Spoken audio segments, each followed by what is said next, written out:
Yeah, so my name is Tomas. I'm a Czech national. I was born in Prague, and I live with a Japanese wife and 3 children who were born in Japan in Dresden, in Germany, as it is very common in the global world. And yes, and I taught in Japan for about 9 years at a primary and secondary schools, and then for some reason, which is still unknown to me, we decided to move to Europe, and we stayed here. And I'm teaching at the University of Leipzig, teaching the future teachers, not only of English but of German and math, and I'm also in charge of the practicum, practical training, and yeah, and doing research. So yeah, that's a bit about me. And if you like me to, I can start with the presentation. Yeah, if you'd like to begin, that'd be great. Yeah, yeah. Okay, all right. So I'm very happy that I'm allowed to do this presentation. Now, having taught English as a foreign language at primary and secondary schools in Japan for quite some time, my family, as I said, decided to move to Germany, where I began to work at a school. I was a few years ago, in which teaching of all subjects, including English, was conducted in mixed age classrooms. So after 1 year of struggle, obviously the difference was remarkable. Coming back from having a certain amount of control in teaching, sort of running the show in Japan, I came to realize that that my role as a teacher changed rapidly, and I was being the sort of the so-called facilitator of learning. So after 1 year of struggling with this, I began to investigate pedagogical practices, hoping to find some practical advice that could support my and other teacher teaching practices. And I asked many questions. And what I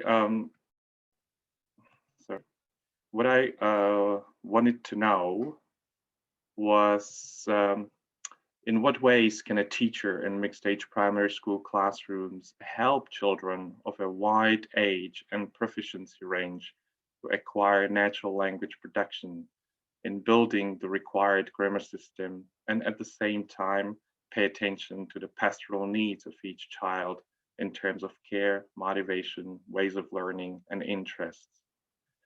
The another question that I had was, can we actually expect that students in mixed age classrooms acquire a higher level of language competence if they are to work predominantly on their own or with a peer, while direct instruction is very limited? How might we continuously provide challenges to the upper grade students? And how can we avoid the learning content being too far beyond the reach of the lower grade students? Now, perhaps you're wondering what are mixed age classrooms, and so just to briefly explain, mixed age classrooms usually consist of 2 or 3 different grades. So this means that in one mixed age classroom, the grades can range from the first to the second or third, from the third to the fifth, and so on. Okay, so this again depends on the school policy. Now, you may have encountered different terms. So for example, multi-grade, mixed grade, composite classes, cross-age classes, mixed age classes, and so on. Now, mixed age classes have obviously been around for many years, and they have become a common phenomenon worldwide. And I don't know if you knew that, but actually 1/3 of all classes worldwide are multi-grade. Obviously, there is a difference between those schools that set up mixed age classes due to financial difficulties. So they don't have enough children. These are schools in remote areas, for example. But there are also classes, schools that set up mixed age classes because of the beliefs of the teaching community in pedagogical and social, emotional outcomes of these schools. And they have been very popular not only in Europe but all around the world, in Australia, in Switzerland, in Netherlands, in Scandinavian countries. They are very popular among alternative schools. So for example, Maria Montessori or Jena Plan, Petersen schools, but also many other public schools. So for example, the city of Berlin had until recently all primary schools in the mixed age form. Not anymore, but that was once the case. Okay. The problem is that they are under-researched in language classrooms. Okay. Now, why mixed-age classrooms, actually? So the supporters of mixed-age classrooms actually believe in positive pedagogical, cognitive, and social outcomes. There have been studies that found actually no differences in academic performance of mixed-age versus same-age learners. Now, mixed-age classrooms are said to reduce antisocial behavior as the differences between children in terms of obviously age and abilities become transparent. Also, being able to interact with younger as well as with elder children has great emotional benefits. Now, for language learning, the following idea is important. Actually, due to the opportunity to interact with the elder and younger children, with elder children, younger children are exposed to more complex play and language than they would be in the same age class. There are obviously some disadvantages, and for example, a big research study in Sweden found that mixed age teaching had a significantly negative effect on 4th to 6th grade cognitive development measured by cognitive tests. A study conducted in primary schools in Austria and Switzerland found that interactions among children contained instances of elder children acting out authority and control over younger children. So this was grade 1 or 2 and 2. Now, studies generally report that teaching is more difficult in mixed age classrooms than it is in single grade classes. And this is because much more time is needed for preparation. Teachers have less time for instruction in small groups. There's lack of training to meet all students' needs. And teachers report difficulties to challenge older students while keeping younger children engaged and confident in their learning abilities. As a result, teachers experience greater stress, and as a consequence, this has a negative effect on their motivation. A lot of teachers actually end up like this. Now, the available L2 research on mixed age classrooms, the research is scarce. For example, Thurn, in a study conducted in a lab school in Germany, compared mixed age and same age classrooms. And so what she found was that in terms of English skills, like general English skills, there were no differences between mixed age and same age classrooms. And on oral and written assignments, mixed age classroom students did slightly better. And when it came to receptive language skills, both classes showed well-developed receptive language skills. Okay. Now, based on her research, Thurn proposed a model of mixed age teaching. So this model is highly simplified, but as you can see, a normal lesson would consist of the so-called together time, which may involve a morning circle, a teacher's lead-in, game, a communicative task, or review exercises. After the morning circle, students then engage in individual learning time during which they work on assignments on their own, with a partner, in small study groups, or with a teacher. At the end of the lesson, they come together and they present what they have learned, or they reflect on their learning. Okay, so this is just one example. Now, however, the actual teaching practices look different. So studies report that they are actually same as in same age classrooms. For example, teachers focus strongly on transmitting knowledge. They rarely engaged in individual support. There's narrow spectrum of differentiation. Teachers rarely take students' individual levels of learning, interest, or experience into account.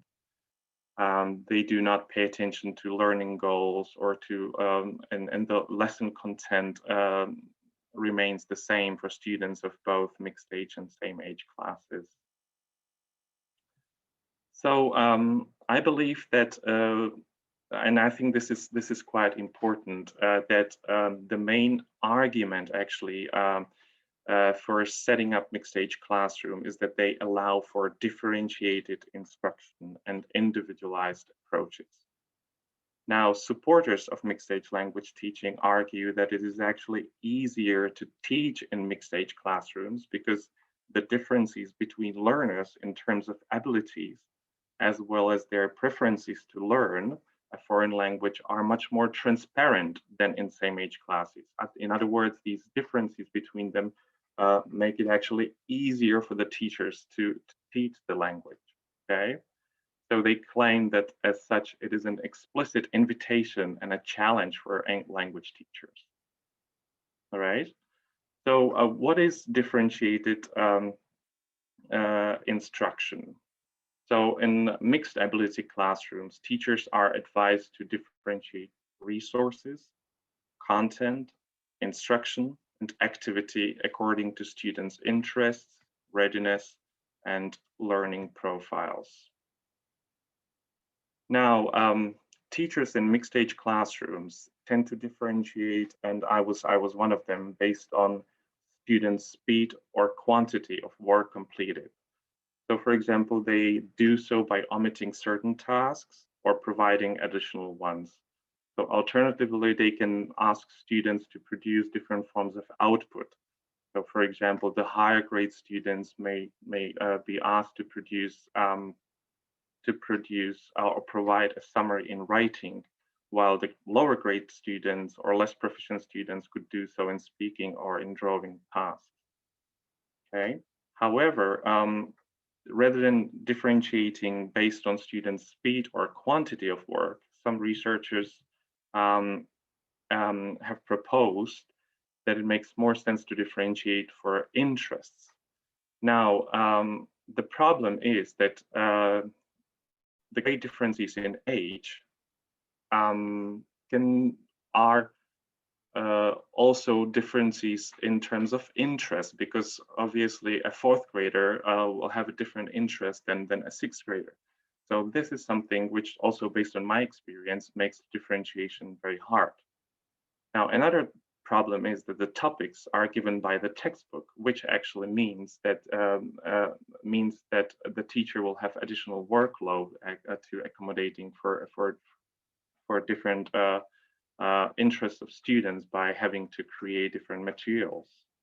Okay, so the main question is, to what extent can teachers actually adapt materials and activities based on interests of both absolute beginners and proficient students?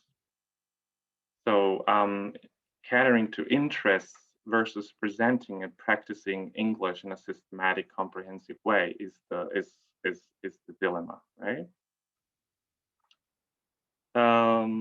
Okay, then a particular challenge in mixed age classrooms is also to differentiate for students' language skills. speaking, writing, reading, and listening. Now, based on my experience in these classes, I think the big question is, can all language skills be developed on a continual basis within the student's reach?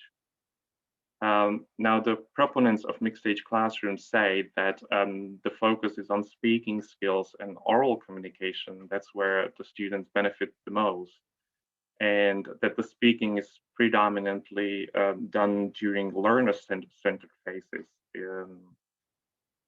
Now, they say that students, I'm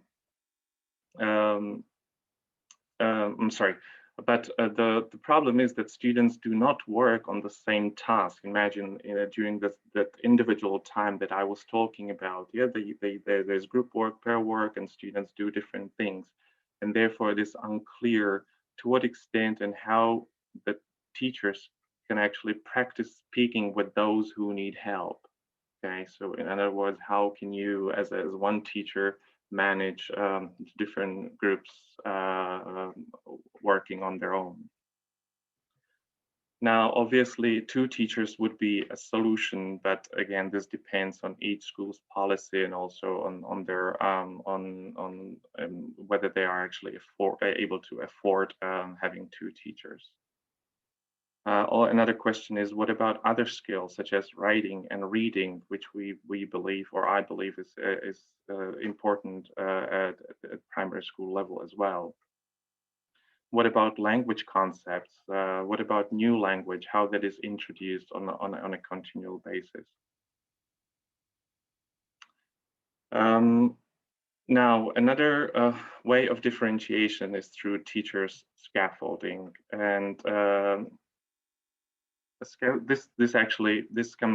this means that students receive instruction that best matches their learning needs.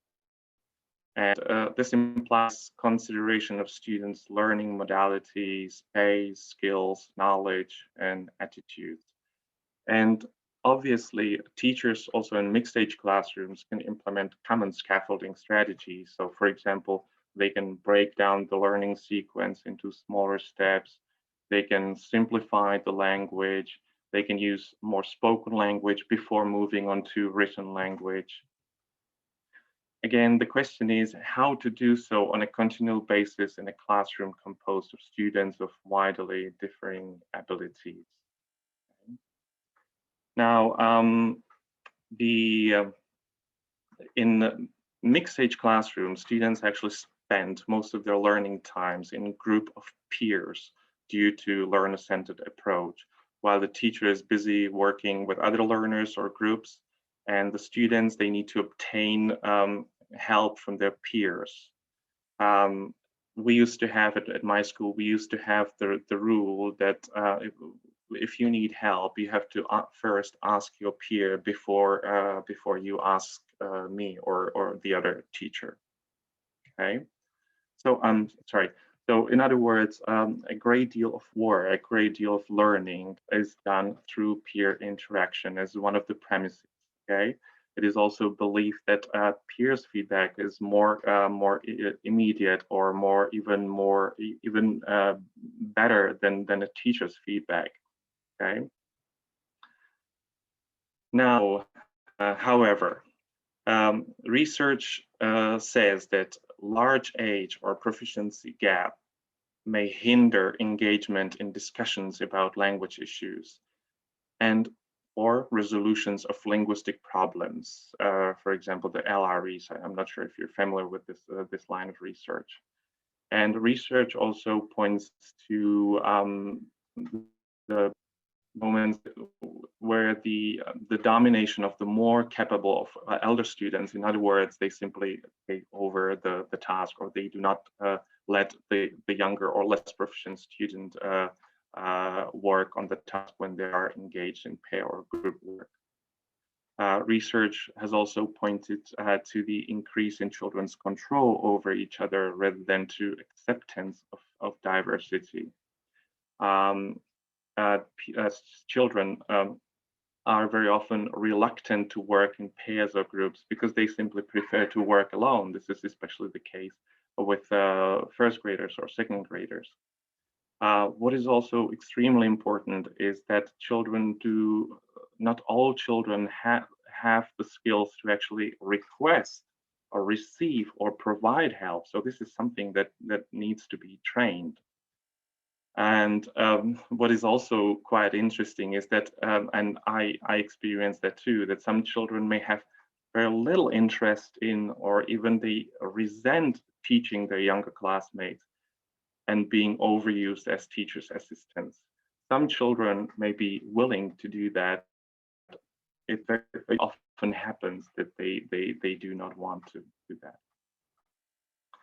Also, the weaker or the shy students, they show less confidence to raise their hands to speak English because it's a foreign language, and it's more inhibiting for the younger ones in the class with elder students. Okay, so it's different to for example, to math or to the L1 language learning or literacy learning.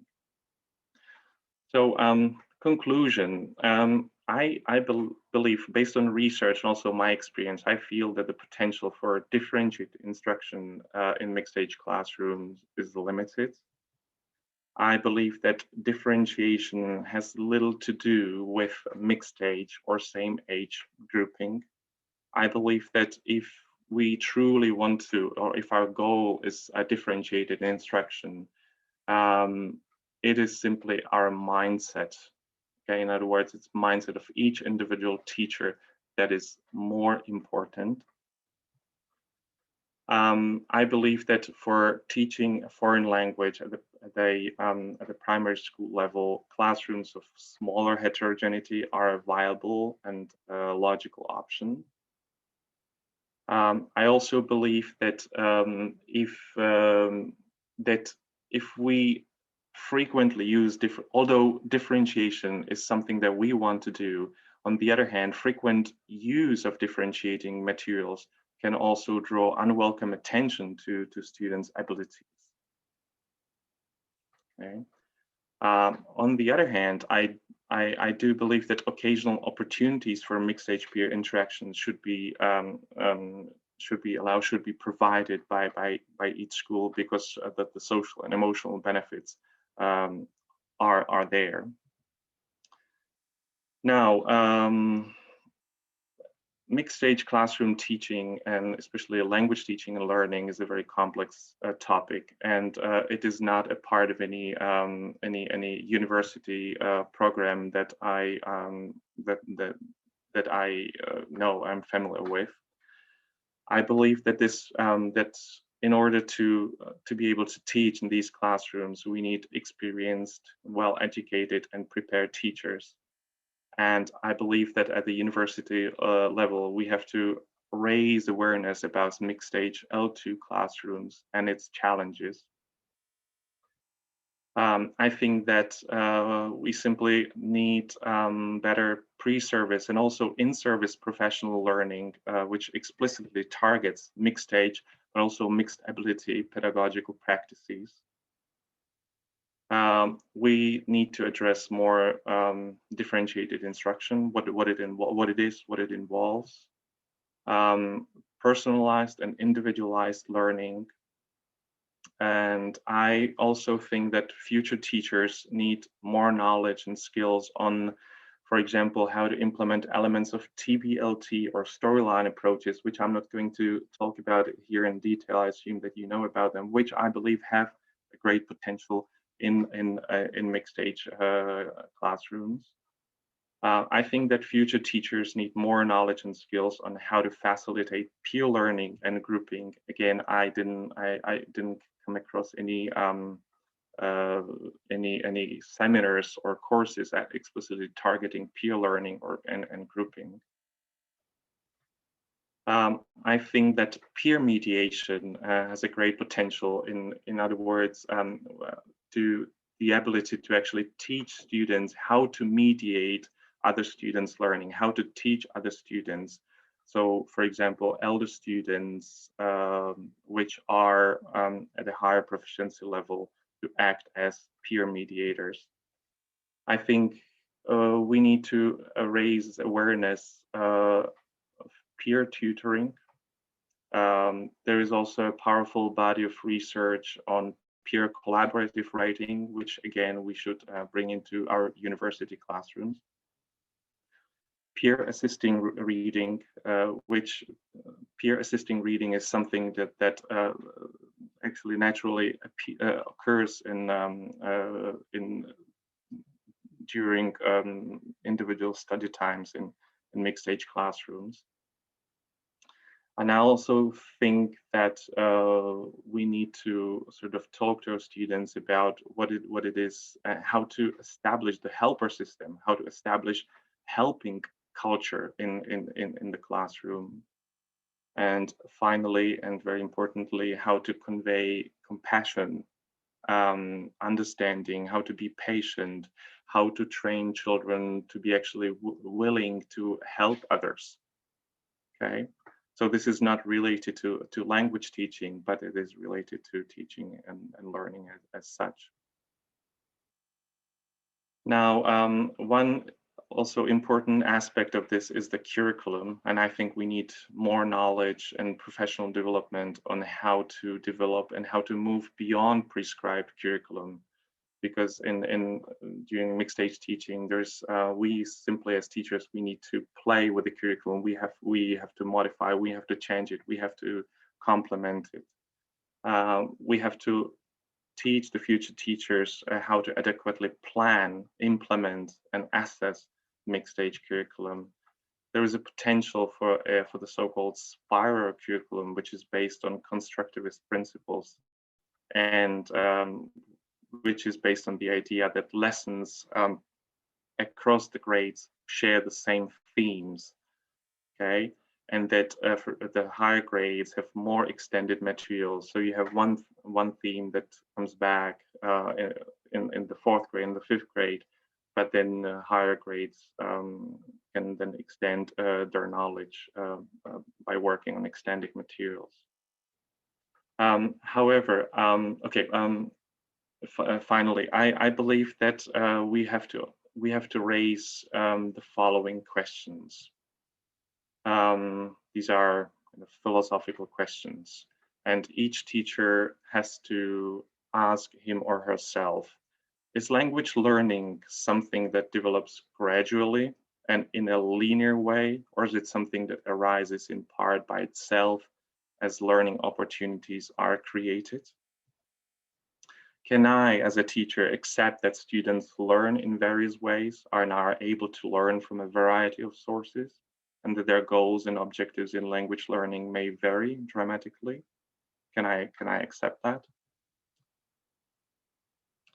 Is my responsibility as a teacher to design a language environment in which learners are allowed individual pathways and an individual amount of time to accomplish their learning task without putting pressure on them by expecting them to finish all at once? Or is my responsibility as a teacher to make sure that students learn all language skills, are introduced to new language, and are provided with opportunities to practice and with explanations of language points? So I think these are the essential questions that each has to ask him or herself. And finally, I would like to point out that I'm not arguing against mixed age classrooms as such. I'm questioning their effectiveness in terms of foreign language teaching, and I'm also trying to say that in order to be able to teach in these very complex classrooms, teachers need to be very well prepared and well trained. Thank you very much for your attention and for listening. Thank you so much, Tomas. It was extremely thought-provoking and interesting. It's peculiar how artificial classrooms can be at times, and I think, yeah, having taught mixed age groups together, it's much more of a natural environment, especially if you're able to scaffold and work various teaching goals into it so that the students are working together. I thank you very much. And we have a little bit of time, ladies and gentlemen, if you have questions. Yes, please, Tulia. Yes, thank you. That was really interesting. Um, it was interesting for me, especially because I taught children French as a foreign language in classes from 7 to 11. Usually we were doing like this because before they don't know how to write or read, so we take them at 7 until 11. And I never had any problem with that, I think. But also, I was thinking about my son who now is in Montessori school in Mhm. France. And so it's kind of a different situation because he is also in a class from 6 to 12. And you said that difficulties are you can notice difficulties at the fourth or sixth grades when they are all mixed, the age are mixed. And my son is 8, so is in the third grade, I think. And I would like to know why they are experiencing those issues at that age. When there are then 10 or 11, yeah, um or when there for are 8. grades, because I don't know, the system is Mm. different here, because here, yeah, for Mm. sixth grade, how old are they usually? As in the sixth grade, there are usually 12 Oh yeah, oh they in are 12. Germany. Yeah. Okay, okay, so yeah. Mm. And so why at 12 years old do they start to experience difficulties in mixed age? Mm. Um, I yeah.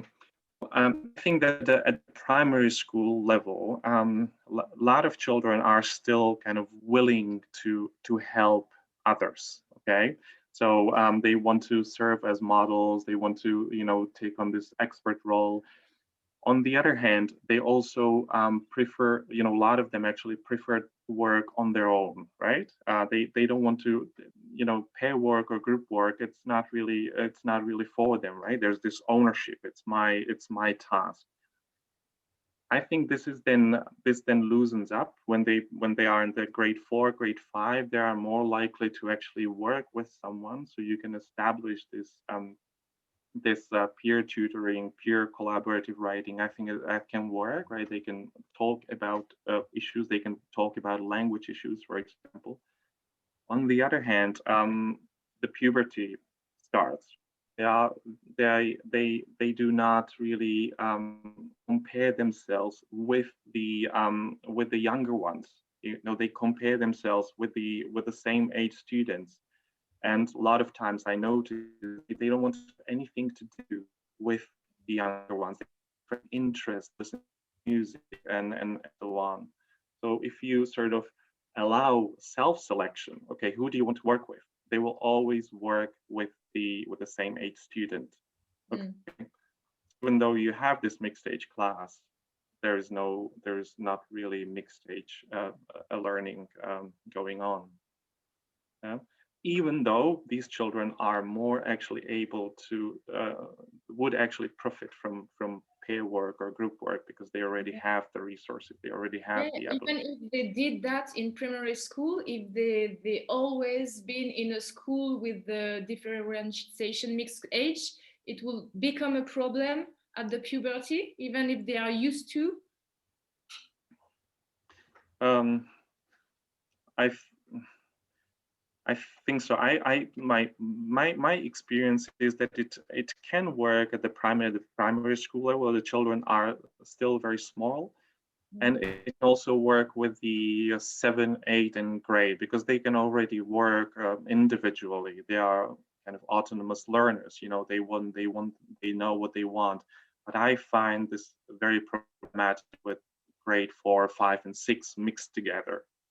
I have never experienced a class that actually worked during this age, and I experienced many classes that worked in the same age fashion. You know, the fourth graders together, fifth graders together. But it may be just my experience.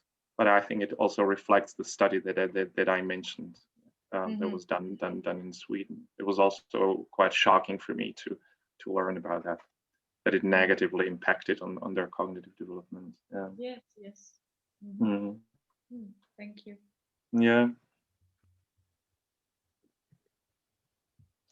Ladies and gentlemen, we're going to begin the keynote at 17:30, so we have a little bit of time still. But at this point, if you do perhaps want to take a break, if you could join me first in thanking Tomas for this excellent presentation. Thank you so much.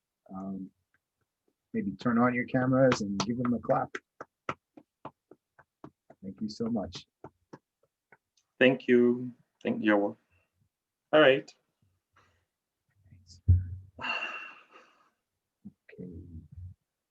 I'm going to take a short break, and I'll be introducing Dr. Brown in another 5 minutes or so in the main room. So thank you very much, everyone. All right. Thank you, George. Yeah. See you in a bit.